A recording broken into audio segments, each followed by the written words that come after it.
that is one of the most powerful things that I have found is when I can, I can't always do it, but when I can have the students teach the other students. Hmm. And especially the students who don't normally, they aren't normally the first to finish, or they aren't the one that sits with all the other kids. When I have them go and share what they have learned, it's huge.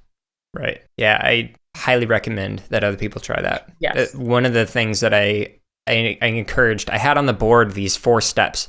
And the first step was basically always check the resources of the comments. So if there's comments in the code, read that. If there's resources like a tutorials or help guides, check that. Hmm. But then the next 2 steps were to ask 2 peers. And then the final step was you can ask me, but if I'm working with somebody else, then you need to continue the first 3 steps.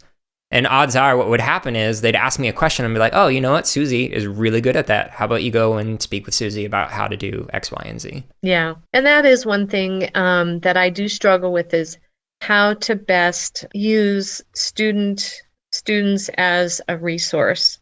You've got that, like we talked about, the balance. Well, there's a balance between the students being helpful and the students not using their time wisely with their friends, but also, you know what I mean? No, And that never happens.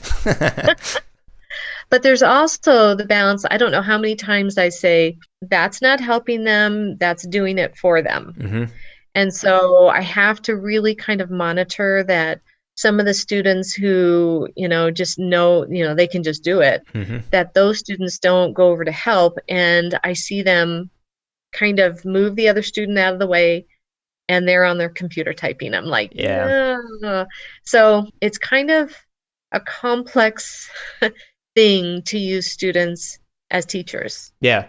Powerful, but tricky sometimes. Yeah, no, I think that's a good caveat or like caution to consider. Like, yes, a lot of people talk about collaboration and peer-to-peer learning and things like that, but it has to be modeled and it has to be reinforced continuously. Oh, yeah. Yeah. And even if you model it, they see it and they know it. That doesn't mean that when they get excited about doing it, they don't just do it. Yeah. Yep, yep. And I don't think, I really don't think they don't ever seem like they're doing it because they're not trying to help. They think that they're helping. Right. And so I always, say, oh, thank you so much for helping. However, that's, you need to let them do it. So, Yep. Yeah, I had to constantly model that and remind kids about that. So it was a never ending thing, but it was definitely worth all the efforts because when I would see kids helping in a way that I was trying to encourage, like it was awesome. yeah. Yeah.